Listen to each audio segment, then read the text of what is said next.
The SEPA regulation is an important step in making the single euro payments area a reality. By setting deadlines for migration to SEPA, the European Union legislator provides planning security for all market participants. SEPA brings a lot of benefits on the cost and on the harmonization side. So the sooner you start, the better.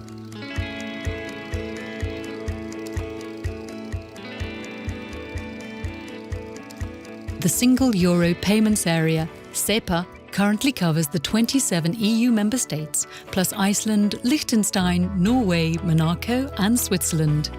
In February 2012, the European legislator adopted a regulation which establishes deadlines for migration to SEPA.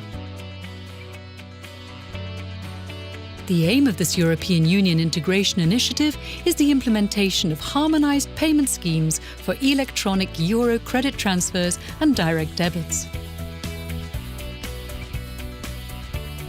By the 1st of February 2014, euro credit transfers and direct debits in the euro countries must be carried out in accordance with the SEPA regulation.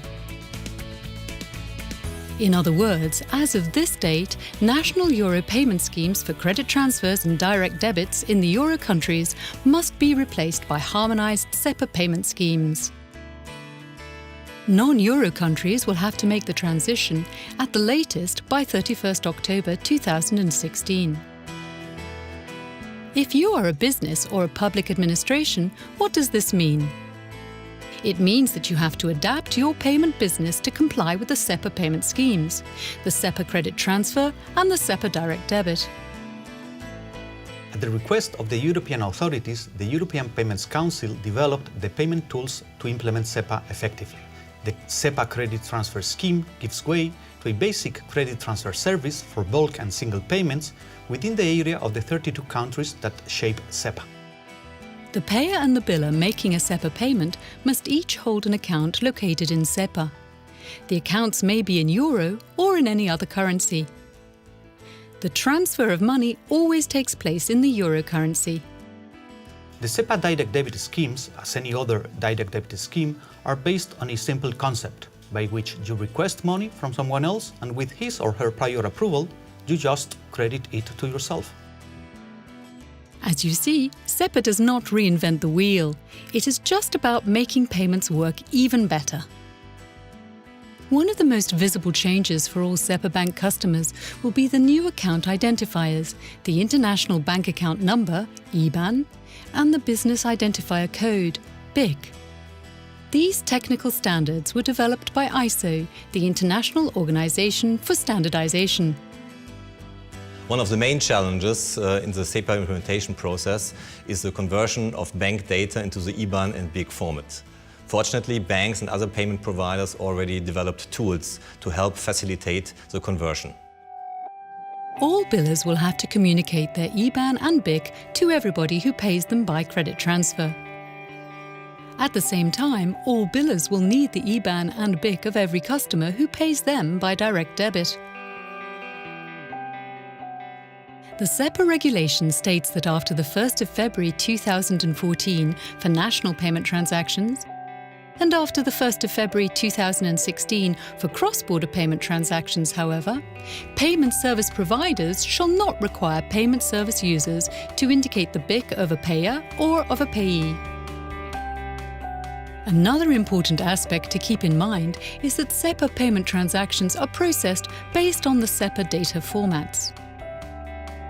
The role of the data format used to exchange information in the payment process can be compared to the role of language in communication between people. Language is based on a common set of words and a shared grammar. Executing a SEPA payment transaction requires agreement on a common set of data to be exchanged in a common syntax. The SEPA data formats are a subset of the global ISO 20022 message standards. The implementation of the ISO 20022 message type reduces complexity and the application development time required to manage our payment architecture. In consequence, we could reduce cost in the maintenance of the different national data formats, and on top, we could centralize processes within Europe and increase security. The ISO 20022 message standards rely on the so-called Extensible Markup Language, XML. ISO 20022 is a new language of payments. However, we noticed that there are a lot of different dialects across SEPA. We would like to see less dialects and further harmonization regarding the use of the standard. This would allow us to release even further efficiency gains. Businesses and public administrations migrating to the SEPA direct debit schemes should also pay attention to the new SEPA direct debit mandate forms. The payer signs such a mandate, for example, when authorizing a publisher to collect direct debit payments for a newsletter subscription. Billers have to make sure that the new mandate forms signed by their customers conform to the requirements of the SEPA mandate.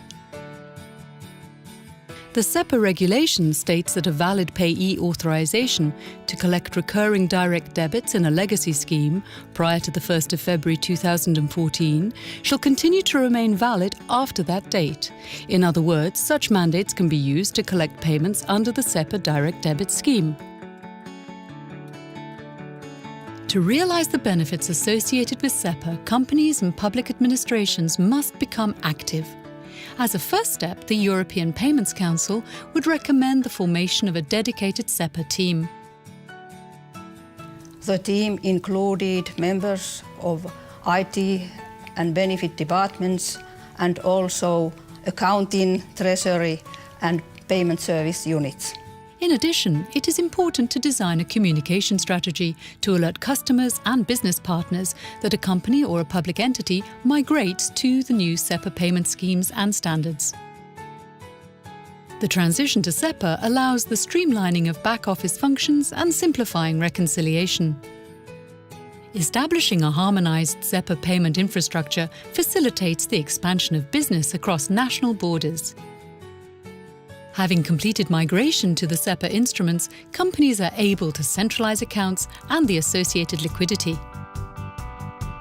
The benefit of the wide geographic reach is of particular importance to public entities, which disperse benefit payments to the substantial numbers of pensioners, students and workers residing outside their original EU home country. In addition, SEPA creates one domestic euro market for public procurement, that is, the purchase of goods, services and public works by public administrations. SEPA therefore empowers the public sector to select the most competitive service providers in a far wider marketplace. Also, the migration to SEPA is a challenge. I do believe that the long-term benefits of a harmonized European payment market exceeds the short-term efforts to get there. The time to act is now.